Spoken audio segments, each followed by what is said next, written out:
पंतप्रधान मोदींकडनं भारतीयांना केलं गेलेलं आव्हान हे अत्यंत संयुक्तिक आहे, योग्य वेळेला केलं गेलेलं आहे. आखातामधला संघर्ष अजून सुटलेला नाहीये. स्टेट ऑफ हार्मुजचं जे ब्लॉकेड आहे ते अजूनही पूर्णपणे सुटलेलं नाहीये. अजूनही स्टेट ऑफ हार्मुजमधनं हार्डली 10% वेसल्स ह्या पार होत आहेत.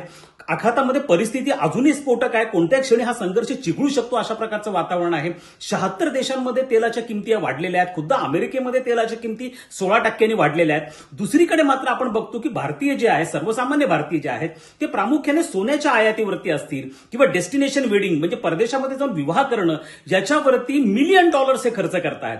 केवळ जानेवारी 2026 या एका महिन्यामध्ये भारतीयांनी $12 बिलियन सोनं हे आयात केलेलं होतं. आणि ह्या सोन्याचा व्यवहार असेल, तेलाचा व्यवहार असेल, हे सगळे व्यवहार प्रामुख्याने डॉलरमध्ये केले जातात. जर आखातामधली परिस्थिती भविष्यामध्ये चिघळली तर आपल्याला महागातलं तेल हे डॉलरमध्ये खरेदी करावं लागणार आहे. त्यामुळे हा जो क्षण आहे हा डॉलरचं सेव्हिंग करण्याचा, डॉलरची बचत करण्याचा आहे.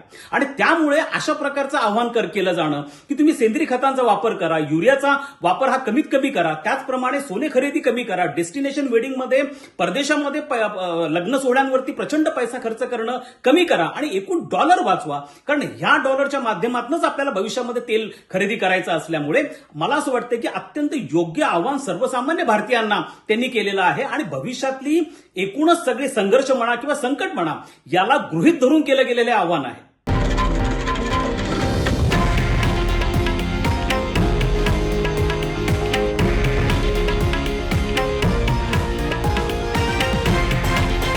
हे आहे देशातील नंबर 1 न्यूज नेटवर्क आणि आपण पाहत आहात TV9 मराठी, एकमेव.